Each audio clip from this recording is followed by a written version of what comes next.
hello friend welcome to my channel your job in Assam तो DWৰ ফালৰ পৰা এখন নোটিছ প্ৰকাশ কৰিলে ইয়াতে আপোনালোকে দেখা পাইছে 31/10/2025 তাৰিখ তো আজি অলপ আগতে এইখন নোটিছ প্ৰকাশ কৰিলে তো এই নোটিছখন প্ৰকাশ কৰাৰ বাবে DWক ধন্যবাদ অশেষ ধন্যবাদ জনাইছো তো কিয়নো বহুতো ক্যান্ডিডেট এনেকুৱা আছে যি সকল প্ৰাৰ্থী 1.0.01.023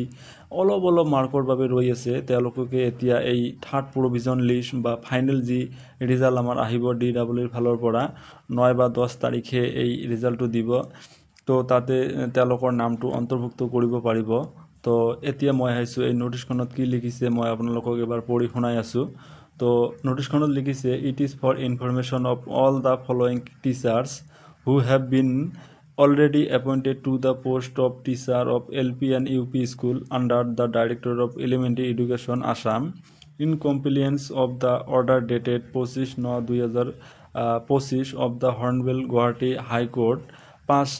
passed in court case nong to dia ase Biprobhushan Goswami and aru eta case ase Binod Karmakar arising out of the WBC Binod Karmakar and other related court cases bhait nong to yate dia ase dated 24/9/2025 that they shall withdraw their names from the provisional merit list published on yate notice nong to dia ase dated jitu 25/10/2025 against DWE Assam advertisement nong ইয়াতে দিয়া আছে এলপিৰ বাবে যেটো আছে আৰু ইউপিৰ বাবে যেটো দিয়া আছে ইয়াতে আপোনালোকে এডভাৰটাইজমেন্টটো চাব পাৰে এইটো এডভাৰটাইজৰ এগেইনষ্ট দি DWE জি 5550 টা পদৰ যি সেকেন্ড প্ৰভিজন মেৰিট লিষ্ট প্ৰকাশ কৰিছে তেওঁলোককে এতিয়া ডেটটো চাওক 25/10/2025 যি সেকেন্ড প্ৰভিজনাল মেৰিট লিষ্ট প্ৰকাশ কৰিছে এই সেকেন্ড প্ৰভিজনাল মেৰিট লিষ্টত অলৰেডি এপইন্টেড কিছুমান প্ৰাৰ্থী এটো কোৰ্ট কেছ বিলাক ইয়াতে নাম্বাৰ বিলাক দিয়া আছে আপোনালোকে চাব পাৰে এই কেছৰ এগেইনষ্টত যি সকল ক্যান্ডিডেটে এপইন্টমেন্ট পাইছে বা জয়েন কৰিছে তেওঁলোককে এতিয়া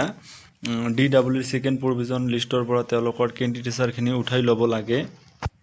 তাৰ পিছতে ইয়াতে লিখিছে এইটো পেৰাত লিখিছে ইয়াতে the teachers are requested to visit the official website of DWE Assam at dweassam.gov.in portals recruitment and submit their withdrawal of candidature from the post latest by 10 AM of 2 November 2025 তো 2 নৱেম্বৰৰ 10 বজাৰ আগতে তেওঁলোকৰ ক্যান্ডিডেটছাৰখিনি উঠাই ল'ব লাগে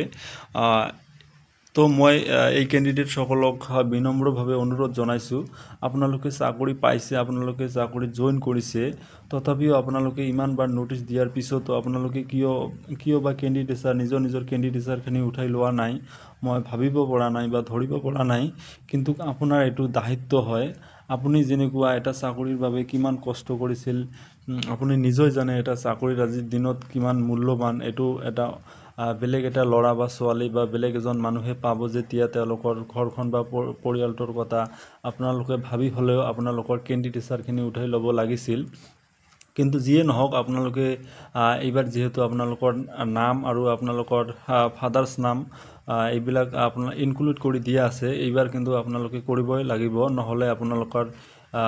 বিপদ হ'ব পাৰে তো মই আপোনালোকক ৰিকুৱেষ্ট কৰিছো আপোনালোকে প্লিজ এই আপোনালোকৰ ক্যান্ডিডেটছাৰখিনি উঠাই দিয়ক বেলেগ এজনক সহায় কৰক এটোৱে ক'ব বিচাৰিছো তো আপোনালোকে ইয়াতে চাব পাৰে ইয়াতে সিৰিয়াল নং দিয়া আছে নাম দিয়া আছে আৰু ফাদাৰছ নাম দিয়া আছে আৰু আপোনালোকে কি কৰিব লাগিব 2 তাৰিখ 11 মাহ 2025 10 বজাৰ আগতে আপোনালোকৰ ক্যান্ডিডেটছাৰখিনি উঠাই ল'ব লাগিব তো ইয়াতে আপোনালোকে নাম বিলাক চাব পাৰে আপোনালোকৰ নাম বিলাক ইয়াত দিয়া আছে আৰু ইয়াতে তলৰ যেটো পেৰাত ইয়াত দিয়া আছে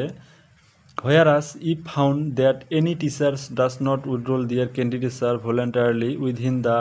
stipulated time period then necessary step will be taken to avoid duplication in the recruitment process